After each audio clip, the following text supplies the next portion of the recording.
Eu tinha 32 anos quando fiz um juramento que mudou absolutamente tudo. Eles me disseram que eu entraria para um círculo de poder, que teria acesso a conhecimentos ocultos, que minha vida nunca mais seria a mesma. E eles estavam certos, mas não da forma que eu imaginava. Meu nome não importa mais, porque a pessoa que eu era morreu naquela sala escura em 2019. O que eu vou contar nos próximos minutos vai parecer impossível, delirante, conspiratório. Mas cada palavra é verdadeira. Eu fiz parte do que vocês chamam de Illuminati.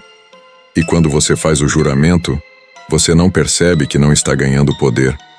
Você está vendendo algo muito mais valioso. E eu só descobri isso quando já era tarde demais. Você já se perguntou se sociedades secretas realmente existem? Se tem gente controlando coisas nos bastidores, tomando decisões que afetam milhões sem ninguém saber? Eu também me perguntava. Até o dia que recebi o convite. E olha, eu sei que você clicou nesse vídeo porque quer saber a verdade, quer entender como essas organizações funcionam por dentro, se os símbolos são reais, se o poder é real, se o controle é real. E eu vou te contar tudo. Cada ritual, cada juramento, cada momento em que percebi que tinha entrado num jogo onde as regras eram invisíveis e a saída não existia. No final desse relato, você vai entender por que eu arrisquei tudo para sair. E por que mesmo agora eu nunca estarei completamente livre. Se você quer mergulhar nas histórias mais sombrias e inexplicáveis do nosso mundo, se inscreve agora no Enigma desse Mundo. Toda semana eu trago relatos, mistérios e verdades que a maioria das pessoas prefere ignorar. Vem comigo. Tudo começou de uma forma tão sutil que eu nem percebi que estava sendo recrutado. Eu era consultor financeiro em São Paulo, trabalhava com clientes de alto patrimônio, gente que movimentava milhões. Minha vida era boa, estável, previsível. Até que um dos meus clientes, um empresário que eu vou chamar de Sr. H, me convidou para um jantar particular. Não era incomum, eu já tinha jantado com clientes antes, mas esse foi diferente. Ele me levou para um restaurante discreto, sem placas na entrada, onde você só entrava se soubesse que existia. Durante o jantar, ele começou a fazer perguntas estranhas. Não sobre finanças ou investimentos. Ele queria saber sobre minha filosofia de vida, sobre o que eu achava do poder, sobre se eu acreditava que algumas pessoas nasciam destinadas a liderar, enquanto outras seguiam. Eu respondi com honestidade. Disse que acreditava em meritocracia, em esforço, em inteligência.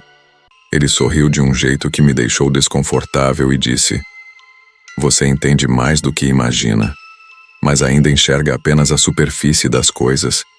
Então ele me contou sobre um grupo. Não usou nomes. Não falou Illuminati diretamente. Mas disse que existia uma rede de pessoas extraordinárias que operavam fora das estruturas convencionais de poder. Pessoas que entendiam que o mundo tinha camadas e que nas camadas mais profundas, as verdadeiras decisões eram tomadas.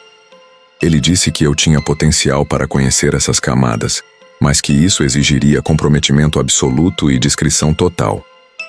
Eu ri nervosamente. Achei que era conversa de rico excêntrico, mas ele não riu de volta. Apenas me entregou um cartão preto sem nada escrito e disse: "Quando estiver pronto para entender de verdade, ligue para o número que aparecerá às 3h33 da manhã de amanhã." Eu coloquei o cartão no bolso e esqueci. Até que naquela noite, exatamente às 3h33, meu celular vibrou.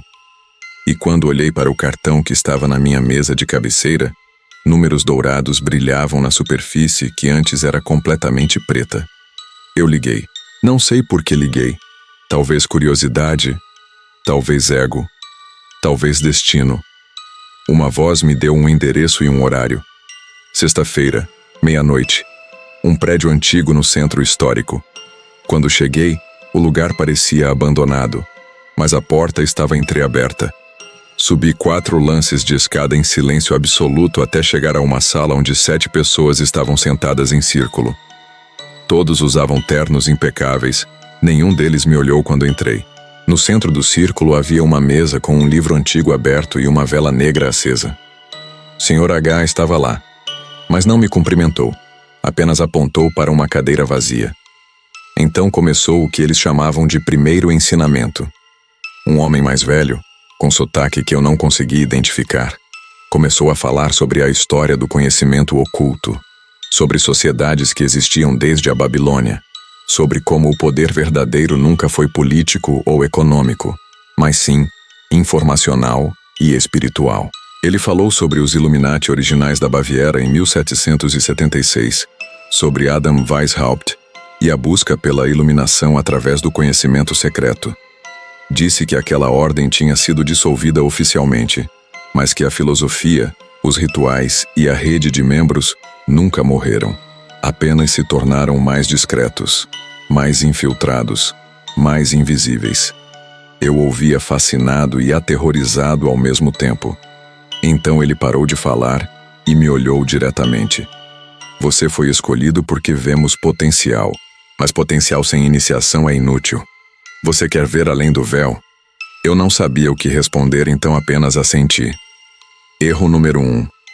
Eles me entregaram um pequeno livro com símbolos que eu nunca tinha visto. O olho que tudo vê, a pirâmide, mas também outros. Serpentes entrelaçadas, estrelas de 6 pontas dentro de círculos, palavras em latim que eu não entendia. Disseram que eu teria 1 mês para estudar, para meditar sobre os símbolos, para preparar minha consciência. E que quando voltasse, seria testado. 1 mês depois voltei, mas dessa vez era diferente. O local era outro, uma casa afastada nos arredores da cidade, enorme, antiga, com jardins que pareciam labirintos.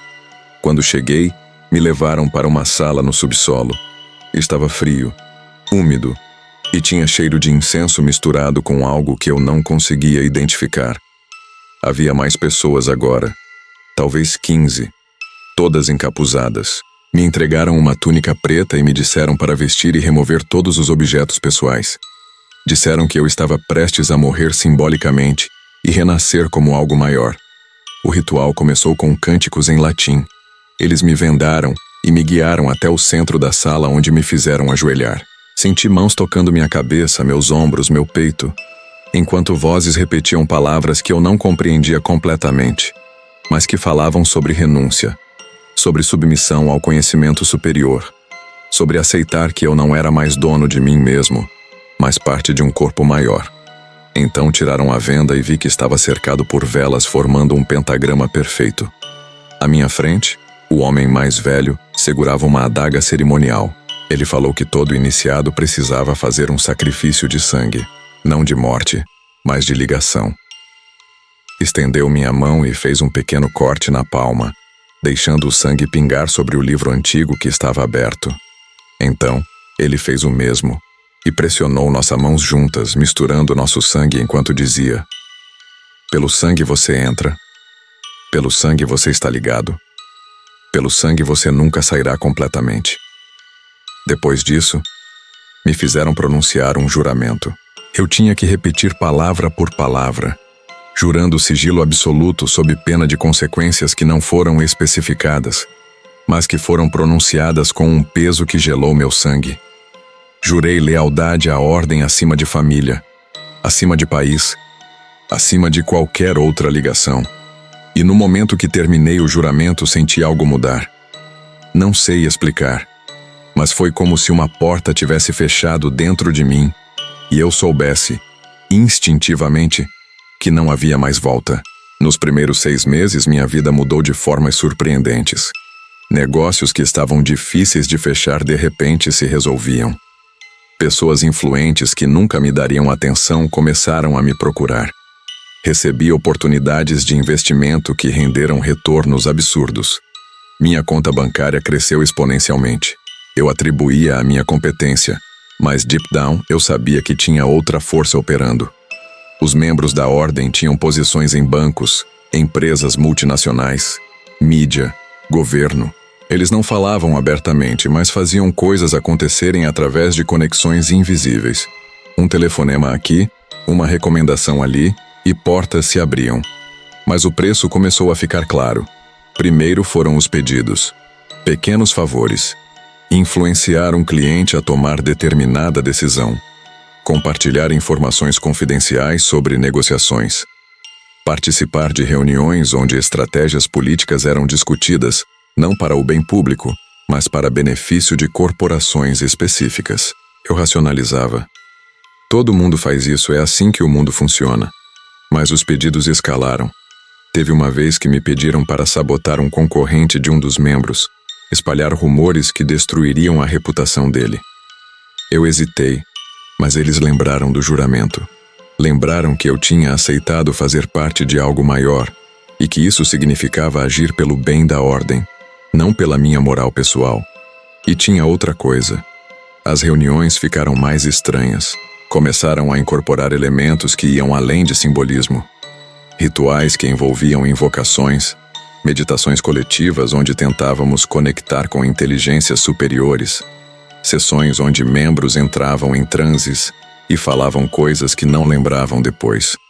Eu comecei a questionar se aquilo era só teatro psicológico para criar coesão de grupo ou se tinha algo mais acontecendo. E, sinceramente, até hoje eu não sei a resposta, mas sei que era perturbador. A fisgada real veio quando percebi que não podia sair. Eu estava num jantar com minha família tentando ter uma noite normal, quando recebi uma mensagem. Reunião emergencial. Presença obrigatória. Hoje, 22 horas. Eu tentei ignorar, mas 15 minutos depois, meu celular tocou.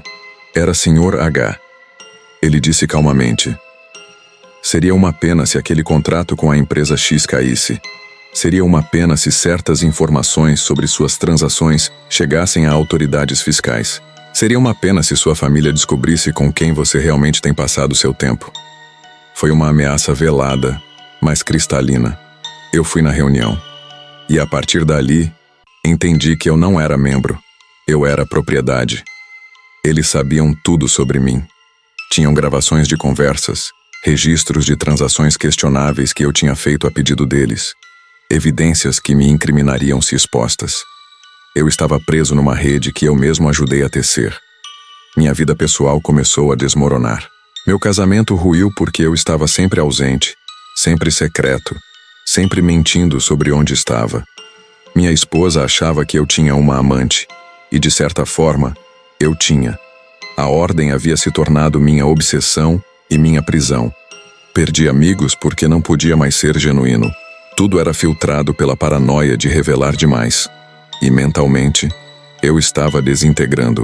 Comecei a ter pesadelos com os rituais, com símbolos aparecendo em todo lugar, com a sensação de estar sendo observado constantemente. E talvez eu estivesse. Uma vez fui confrontado sobre uma conversa privada que tive dentro da minha própria casa, algo que só eu poderia saber. Eles tinham formas de saber. Sempre tinham. A paranoia se tornou minha nova realidade. Cada decisão que eu tomava, eu pensava: isso beneficia a ordem ou me coloca em risco? Eu não tinha mais autonomia. Minha vida não era mais minha. Depois de 3 anos eu não aguentava mais. Decidi sair. Ingênuo, né? Você não sai do Illuminati. Você apenas se torna um problema a ser gerenciado. Primeiro tentei o afastamento gradual. Parei de comparecer a algumas reuniões.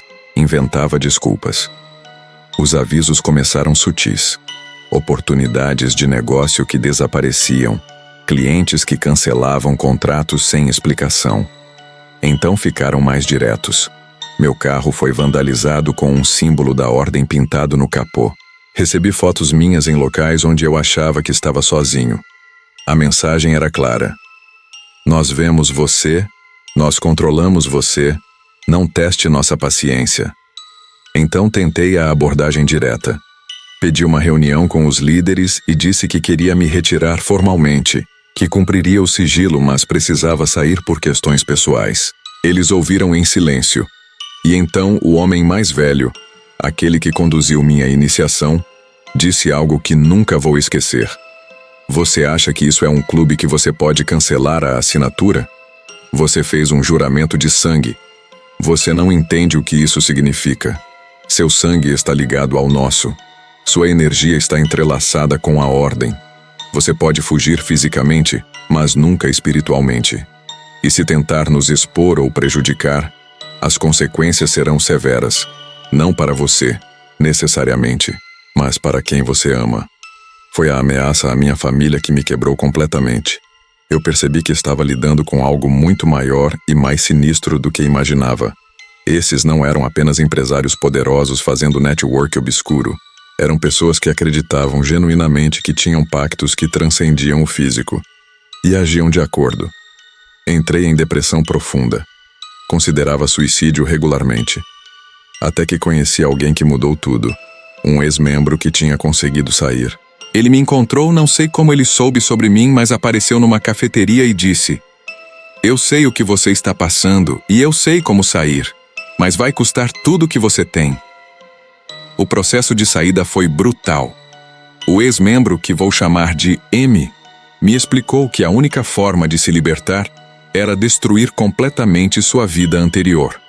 Mudar de identidade, abandonar todos os ativos que pudessem ser rastreados, cortar contato com absolutamente todos que você conhecia e desaparecer. Mas antes disso, eu precisava criar um seguro de vida. Documentar tudo o que eu sabia, cada nome, cada ritual, cada transação ilegal, e colocar isso com pessoas de confiança que liberariam as informações se algo acontecesse comigo ou minha família. Era mutuamente assegurada a destruição. Se eles me tocassem, toda a rede seria exposta. Levei 8 meses reunindo evidências discretamente. Gravações, documentos, fotografias. Foi o período mais perigoso da minha vida porque, se eles descobrissem, eu estaria morto. Literalmente. Quando finalmente tinha tudo, enviei cópias para advogados, jornalistas, contatos internacionais, todos com instruções claras. Então enviei uma mensagem final para a ordem. Eu estou saindo. Tenho evidências suficientes para destruir todos vocês. Elas estão seguras e serão liberadas se qualquer coisa acontecer comigo ou minha família. Deixem-me ir e eu levo os segredos para o túmulo. Me persigam e vocês caem comigo. Houve silêncio por 2 semanas. Semanas de terror absoluto onde eu dormia com uma faca embaixo do travesseiro e verificava meu carro por explosivos toda manhã. Então recebi uma resposta. Uma foto da minha família com um X vermelho sobre cada rosto e uma mensagem. Você não entende com quem está lidando, mas vamos fazer um acordo. Você desaparece completamente. Não volta para sua cidade. Não mantém contato com sua vida anterior. E nunca, jamais, fala publicamente sobre nós. Quebre isso. E não importa quantas evidências você tenha, você e todos que você ama deixarão de existir. Aceite e você vive. Mas não como você, como ninguém. Eu aceitei. Deixei minha esposa com uma carta dizendo que eu tinha problemas que não podia explicar e que ela estaria melhor sem mim. Abandonei minha empresa, minha casa, meus amigos, falsifiquei minha própria morte através de contatos que M me passou e desapareci. Hoje eu vivo em outro país com outro nome, fazendo trabalhos temporários que não chamam atenção. Não tenho redes sociais, não tenho contatos com ninguém do meu passado. E essa confissão é o maior risco que já tomei porque estou quebrando o acordo. Mas estou velho, cansado, e sinto que o mundo precisa saber que essas organizações são reais. Não da forma sensacionalista que a internet retrata, mas de forma muito mais mundana e muito mais terrível. Se você chegou até aqui, eu preciso saber: você acredita em mim? Ou acha que isso é só mais uma história de conspiração? Comenta aí embaixo o que você pensa. Se você conhece alguém que passou por algo parecido, ou se você já percebeu sinais dessas redes operando ao seu redor. E se essa história te impactou de alguma forma, deixa aquele like porque isso mostra que conteúdo real, não importa quão perturbador, ainda importa para as pessoas. Muito obrigado por ouvir minha confissão. Olha, eu não sei o que vai acontecer depois que esse vídeo for ao ar. Talvez nada. Talvez eles considerem que sou insignificante demais agora para me caçar. Ou talvez eu tenha assinado minha sentença de morte ao gravar isso. Mas sabe de uma coisa? Valeu a pena. Porque durante anos eu vivi com medo, com culpa, com o peso de segredos que corroíam minha alma. E finalmente falar, mesmo que anonimamente, mesmo que arriscando tudo, trouxe uma paz que eu não sentia há mais de uma década. Se você está assistindo isso e está considerando entrar em alguma sociedade secreta, porque prometem poder, conhecimento, conexões, por favor, escute alguém que esteve lá. Não vale a pena. O preço que você paga, não em dinheiro, mas em liberdade, em paz, em humanidade, é alto demais. Você perde a si mesmo de formas que não pode prever. E quando percebe, já está tarde. Muito obrigado por estar aqui no enigma desse mundo. Continue questionando. Continue buscando verdades. Mas cuidado com quais portas você abre, porque algumas, uma vez abertas, nunca mais fecham completamente. Até o próximo mistério. Se eu ainda estiver aqui para contar.